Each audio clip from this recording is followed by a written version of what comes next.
রাত নেমেছে। বনের মাঝে জিনের বিশাল ছায়া পড়েছে। সে প্রদীপটা ঘুরিয়ে হাসছে, প্রাণীরা তার পায়ের কাছে মাথা নোয়াচ্ছে।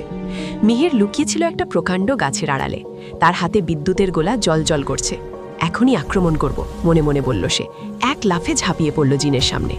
বিদ্যুতের গোলা ছুটতেই জিন হাত তুলে থামিয়ে দিল। তোমার শক্তি আমারই দেওয়া, বিড়াল ছানা, হো হো করে হাসল সে। মিহিরের আক্রমণ তার নিজের দিকে ফিরে এলো। সে ছিটকে পড়ল মাটিতে। জিন এগিয়ে এলো।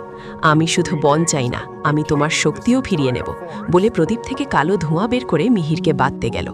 ঠিক তখনই মিহিরের চোখ পড়ল জিনের গলার দাগে। সে চিৎকার করে উঠল, তুমি তুমি তো সেই পুরনো বিড়াল রাজা যারা, যাকে বন থেকে তাড়িয়ে দেওয়া হয়েছিল। জিনের হাসি থেমে গেল। চোখে জ্বলে উঠল রাগ আর দুঃখ মেশানো আগুন। তুই জানলে কি করে, গর্জে উঠল সে।